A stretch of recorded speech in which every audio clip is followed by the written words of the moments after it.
घर के कलतिया जानू पकड़ाइल बामे बिकल रिपोर्ट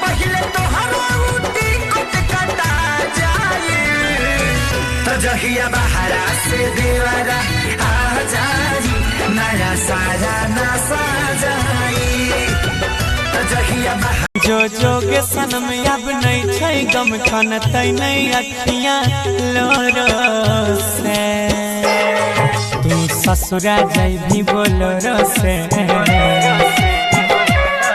तू ससुरा जाई भी बोलोरो से मालनी मन पटाई लेबो तोरो नाम लिखल करे जवाब कौन साबुन से धोई बेरे सुन जब याद के न भइले रे तो भतार के न होई बेरे कमरिया तू होइसे कैसे होइसे कैसे होइसे अरे साफ साफ बताओ न चलू तब चलू कैसे ना मम्मी के बताई ना जानी है पापा हो हम आइम ता छुआइम पकड़ाइम पका हो क्वारंटाइन कराओगे अरे मास्क लगाओ हिम्मत बढ़ाओ मिले अब ना मम्मी आज के पेपर पढ़ल भाई रो अतिया नेहवा के माई सगरो गौआ जागल बा देखो पूजावा के मरते नेहवा के अब लेके भागल बा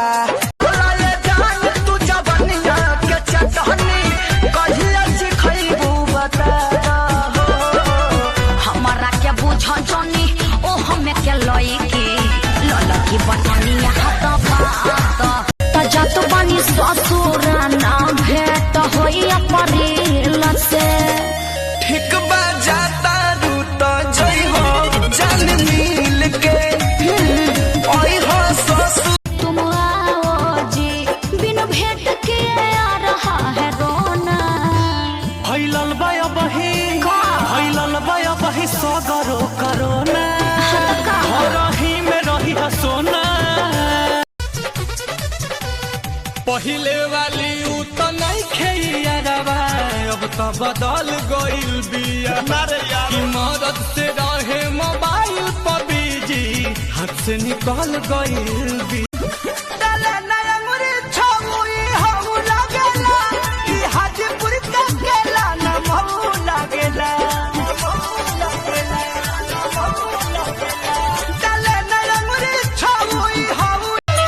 पूछला पे कोहेला बोलो तो ही बसलू परनवा में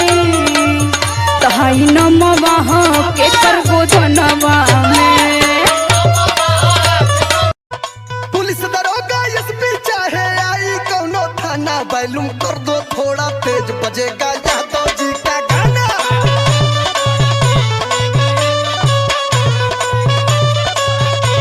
हो नया कनिया बानी बा चढ़ल जवानी मेहरी के फरमाइश बावे जरूर लगा दाना गेहूं काटे के नहीं खेलूर बलम मजदूरी लगा दाना तेरी यादों में तड़पना पड़ता है मौसम की तरह बदलना पड़ता है जमाना जिधर चले उधर चलना पड़ता है मौसम और जब रे ड्रेस में तू लागे लूगा जब जोहर के पुड़िया दादा रे दादा कोई दिहलस गदा तू हर घघना जे नई हर में घुमले है पानी आदत बाबू है मेला के जलेबी हमारा लागल बाबू छोड़ा जाएगा जानू आई लव यू तेरे मुँह में हूर दे भाग यहाँ से भाग हम तो लड़की पटावल छोड़ दे हनी जब से छोड़ के पहिले की भागो जब से गइल ससुरवा हमके डांट दे बेलू भिरी बाटे महराद हमरा होता दर्द फोन कहिला पकाट दे बेलू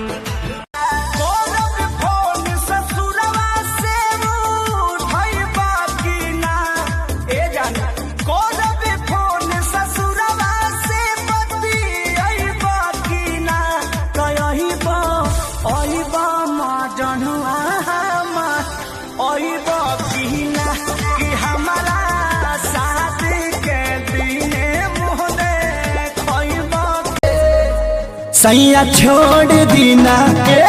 राजा, सैया छोड़ दीना बन्हला कमरिया कसाइल बा कमरिया सोरिया।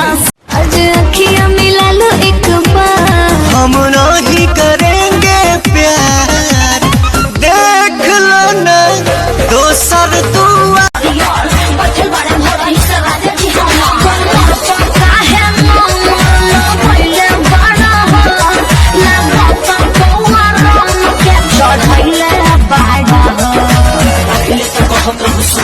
गैले कमाए उतर दिल्ली सखी, गैले कमाए उतर दिल्ली सखी। लॉकडाउन में सैया फंसी गैले, लॉकडाउन में सैया फंसी गैले।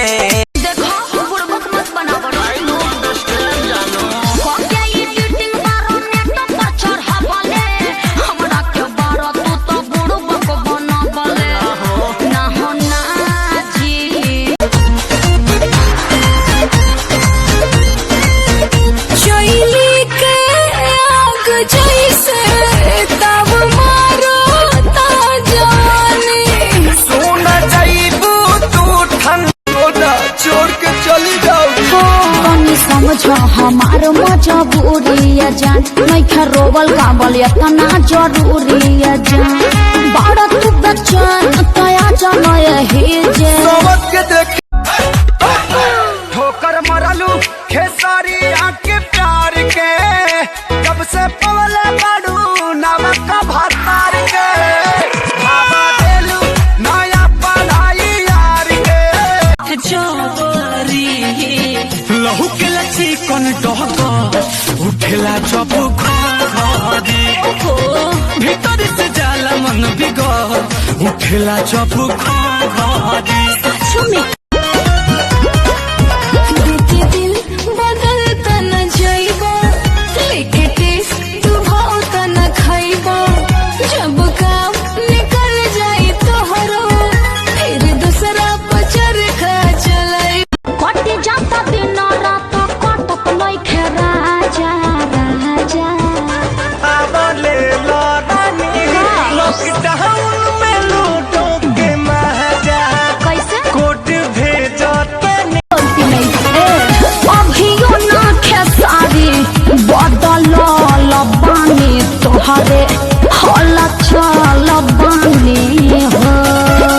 कवन मजबूरी शादी कहिला जरूरी का हो? तनी हेने सुनी तो का बोलो? कह तनी कि हम सुननी है ये सब सही बात बा? का सही बात बा? मतलब रउआ बाहर जाता नहीं हमके छोड़ के? अरे ना हो, तुम्हारा के छोड़ के हम कहाँ जाए? कुछ मजबूरी हमारा के तो